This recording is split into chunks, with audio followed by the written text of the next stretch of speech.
Very good morning, students. Let's we start our next topic of third chapter, that is tissue.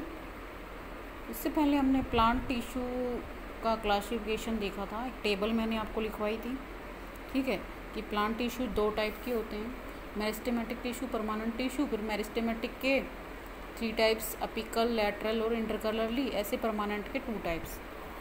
तो सबसे पहले हम meristematic tissue ही देखेंगे कि व्हाट इज़ मेरिस्टेमेटिक टिश्यू. कि meristematic tissue क्या होता है. जो मेरिस्टेमेटिक टिश्यू होता है ना, इसकी जो सेल्स हैं वो कंटिन्यूसली डिवाइड होती रहती हैं थ्रू आउट द लाइफ, ठीक है. और ये प्लांट की हाइट में, उसकी लेंथ में और ग्रोथ में, उसकी मोटाई को बढ़ाने के लिए रेस्पॉन्सिबल होती हैं, ठीक है. और यदि हम the cells of meristematic tissue, ये कह सकते हैं, वैसे दिखा रखी है मैंने definition, cells of meristematic tissue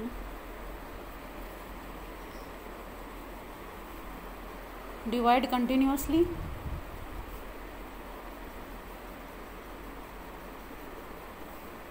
and help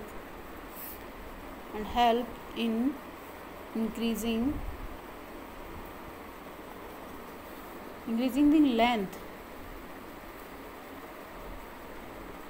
and width of the plant. कि भाई इसकी जो सेल्स होती हैं कंटिन्यूसली डिवाइड होती रहती हैं, और क्या होता है, इसकी जो लेंथ है उसको मतलब प्लांट्स की जो लेंथ है, लंबाई जो बढ़ती है और मोटाई जो बढ़ती है, उसको बढ़ाने के लिए रेस्पॉन्सिबल होते हैं, ठीक है.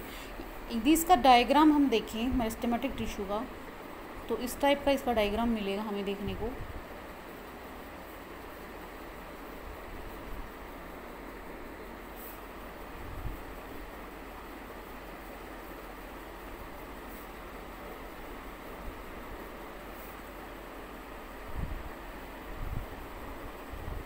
एक सेंटर में बड़ा सा न्यूक्लियस होगा एंड सेल जो होंगी वो क्लोजली पैक्ड होंगी.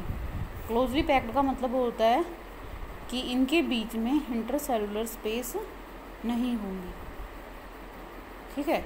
और जितने भी सेल्स होंगी उनका जो स्ट्रक्चर है वो क्या रहेगा, सेम रहेगा, सिमिलर इन स्ट्रक्चर. अंदर से हम देखेंगे तो इनका जो संरचना है सेल्स की वो क्या रहेगी, सिमिलर रहेगी, एक जैसी रहेगी. और इस सेल्स के चारों तरफ एक लेयर मिलेगी, थिन लेयर ऑफ सेलुलोज. जो क्या मिलेगी, थिन लेयर ऑफ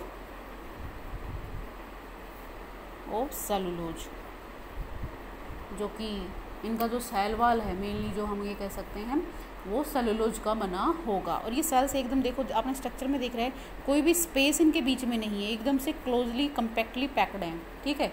इसका मतलब होता है कि इनके बीच में कोई स्पेस, इंटरसेलुलर स्पेस नहीं है, गैप नहीं है, कहने का मतलब ये है. और जो सेल की जो शेप होगी वो स्पेरिकल ओवल.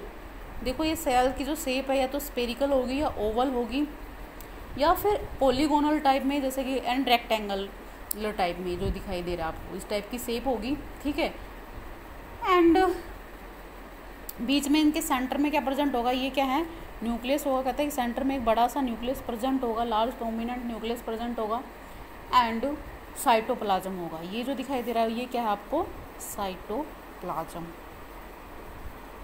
ठीक है. तो ये तो थे इसके स्ट्रक्चर के बारे में, मेरिस्टेमेटिक टिश्यू के स्ट्रक्चर के बारे में. नेक्स्ट यदि हम इसकी अकरनेस की बात करें कि ये जो मेरिस्टेमेटिक टिश्यू है वो हमें कहाँ मिलता है, ठीक है.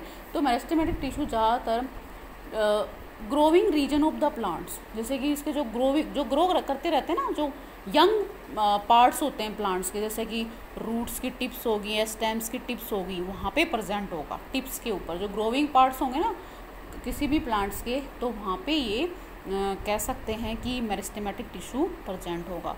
It is present at the growing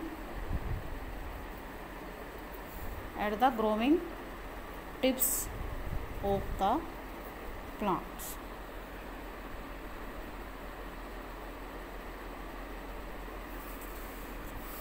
इसके अलावा हम इसकी बात कर सकते हैं कि जो टाइप्स होते हैं, मेरिस्टेमेटिक जो टिश्यू होता है ना, इसके 3 टाइप्स होते हैं. It is of 3 types. First is apical meristem, table में भी लिखवा रखा है मैंने, नोट्स बनवा रखे हैं. सेकंड अपना है लैटरल मेरिस्टम,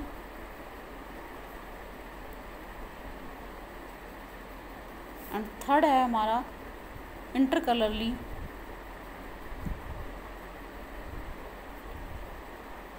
मेरिस्टम. ऐसे करके जो मेरिस्टेमेटिक टिश्यू है वो क्या होता है भाई, 3 टाइप्स का होता है. कितने टाइप्स का होता है? 3 टाइप्स का. ये तीनों ही टाइप्स हम एक डायग्राम की हेल्प से समझ लेंगे. ठीक है, एक डायग्राम बनाएंगे, रटने की ज़रूरत नहीं है, बस एक डायग्राम बनाएंगे, उसके बेस पे आपको पता चल जाएगा कि ये होते क्या हैं. जो डायग्राम है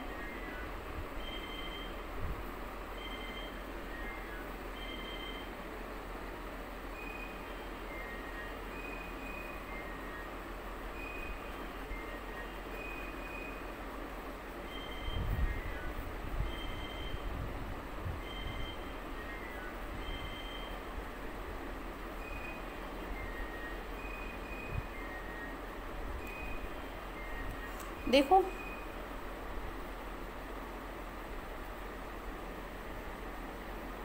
ये किसी भी प्लांट्स के पार्ट्स या रूट्स या स्टेम्स की जो ऊपर वाला जो पार्ट होता है ना, उसको हम अपेक्स बोलते हैं. क्या बोलते हैं इसे? अपेक्स. तो जो टिश्यू कहाँ प्रेजेंट होता है? टिप के ऊपर. रूट्स की या स्टेम्स की जो टिप होती है ना, ऊपर वाला जो पार्ट होता है, वो अपिकल मेरिस्टम होता है. क्या होता है ये? अपिकल मेरिस्टम होता है. और अपिकल मेरिस्टम का जो फंक्शन हो जाएगा वो क्या करता है? इलोंगेशन मतलब रूट्स और स्टेम को बढ़ाने में, इनकी लेंथ, इनकी लंबाई को बढ़ाने में ये हेल्प करता है. तो अपिकल मेरिस्टम बता दो, it is present at the apex of the roots and stem and its help in the increasing the elongation of roots and stem. Second जो अपना मेरिस्टम टिश्यू आता है, जैसे कि मान लो लैटरल मेरिस्टम आता है, मेरिस्टेमेटिक टिश्यू है. लैटरल मेरिस्टम टिश्यू ये कहाँ प्रेजेंट होता है? ये दिखाई दे रहा है हमें, ये साइड बाय साइड इधर. ठीक है, और ये बीनीथ द बार्क, जो छाल होती है ना प्लांट्स की, उसके जस्ट पीछे प्रेजेंट होता है. ठीक है, देखो साइड में ये जो टिश्यू प्रेजेंट है, ये हमारा क्या है? लैटरल मेरिस्टम है. क्या है ये? Lateral meristem. और ये जो लैटरल मेरिस्टम है प्लांट्स की, बेसिकली ये इंक्रीज द डायमीटर. जो प्लांट्स का जो डायमीटर है, जो प्लांट्स की जो मोटाई होती है, किसी भी रूट्स की या स्टेम्स की जो मोटाई बढ़ती है, ये वाला देखो यहाँ पर मोटे होते जाते हैं ना. शुरू में जो रूट्स या स्टेम होते हैं पतले होते हैं, पर जैसे जैसे इसके बढ़ते जाते हैं, उनकी ग्रीथ जो होती है ना वो मोटी होती जाती है, मतलब मोटे हो जाते हैं, चौड़ाई बढ़ती जाती है. तो वो किसकी वजह से होता है? लैटरल मेरिस्टम की वजह से. ठीक है, फिर हमारा जो टिश्यू आता है, देखो ये वाला जो टिश्यू है, इसको हम इंटरकलरली मेरिस्टम टिश्यू बोलते हैं. ये जो टिश्यू है इंटरकलरली मेरिस्टम टिश्यू, ये जो टिश्यू आपको दिखाई दे रहा है डायग्राम में कि ये कहाँ प्रेजेंट होता है? At the base of. ये देखो ये नोड्स होते हैं, किसी भी रूट्स एंड स्टेम में ऐसा देखा होगा, ऐसा बने होते हैं ऐसे. ये तो क्या होते हैं? नोड्स होते हैं. इन दो नोड्स के बीच के डिस्टेंस को हम क्या बोलते हैं? इंटर नोड्स होते हैं. क्या बोलते हैं?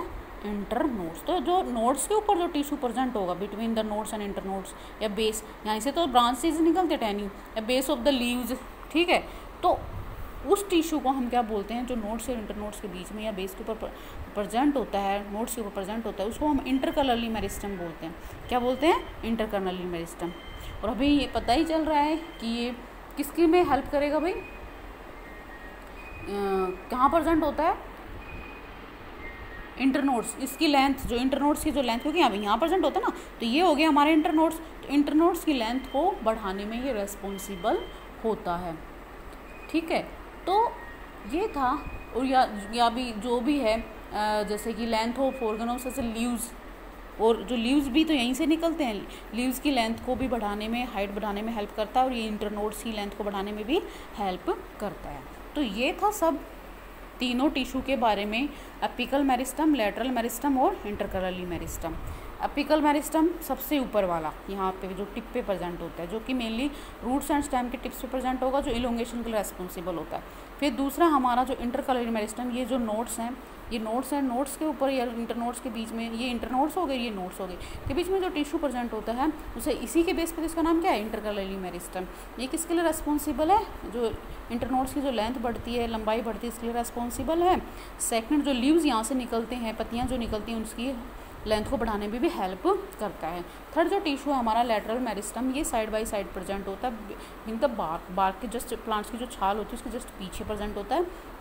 और ये प्लांट्स की जो पार्ट्स होते हैं, रूट एंड स्टेम, उनकी ग्रिथ को, उनकी चौड़ाई को बढ़ाने में हेल्प करता है।